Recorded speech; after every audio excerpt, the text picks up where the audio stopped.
Hi guys and welcome back to my channel. Welcome back to my channel. Hi everybody and welcome to my channel. This is Matt Daniels and please make sure that you do subscribe to the channel and please make sure that you click the notification button so that you never have to miss a video. But can you guys believe that for the longest time I thought Ayanda could not speak English. I thought that she could not speak English, and because the first time I actually heard her speak was at my friend's gathering. I think it's Women of Worth gathering, and she had invited Ayanda to be one of the guest speakers, and she was like stuttering when I watched the video, and I was like, oh.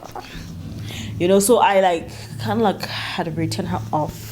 I'm thinking she's just trying to keep up Sifiso's image. She's just, you know, trying to keep the fire going. She's trying to make ends meet. I didn't know that she was the ends. So I thought it would be amazing for me to actually talk about this woman, to talk about her journey.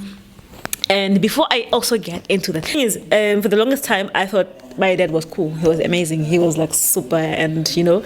Then when my mother passed, I realized that no, my dad is cool, but he was cooler because of my mom. You know, yeah, he's cool, he's great, but he was greater because of my mom's, right? And I think that's the case with Ayanda. For the longest of time, we thought Sifiso was great, and she was just a slay queen, you know, maybe probably a ledge, you know. But now that she's reinvented herself and she's actually put herself out there, that's when we realized, no, man, she was the brain behind the operation, right? So, for those who don't know, Ayanda NCWANE, she is the late wife.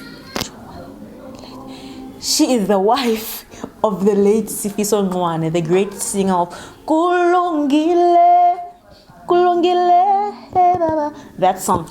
So she is the wife to that guy, right? You didn't know about her until Sifiso passed. And I don't want to say like his death was a blessing in disguise, because that would be totally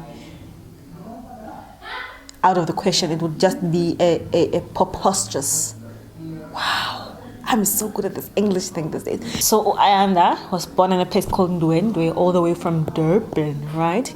So Ayanda, when she was in high school, she did drama, trained to sing opera. She farmed. This is in high school. So this girl has been keeping things together from when she was very young. She met Sifiso when she was only 18 years old. Some girls are lucky. And now here's the plot twist, right? In 2016 in December, that's when Sifiso died. In 2017, that's when she signed the ABATANDA group, right? You remember the time it started to trend with the Ehe moya wam, Kute moya wam, Ehe moya wami. So that's the song. She started to trend and she was gorgeous. You see, if you are gorgeous, you can get away with anything in the streets. Honey!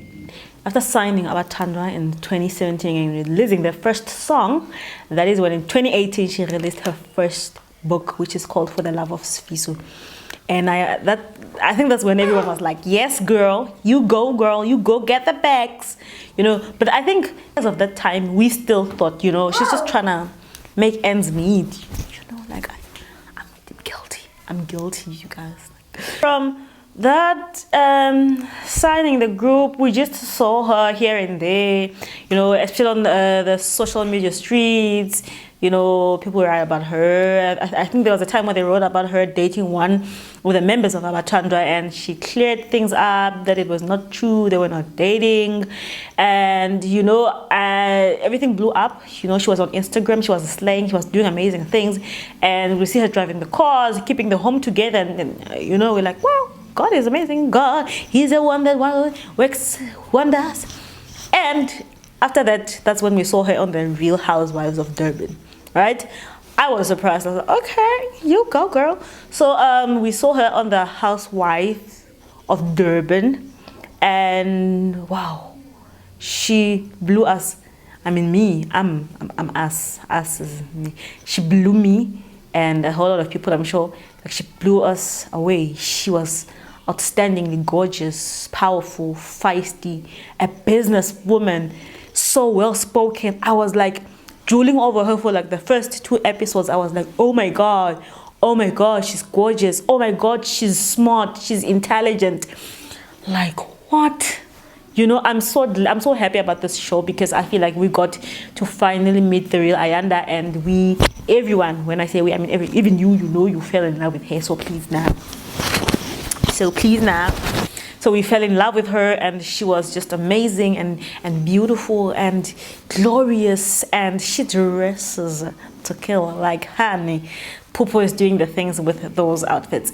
So she dresses to kill, and we've seen her grow on the show, and I just feel like we just got to meet her, Ayanda.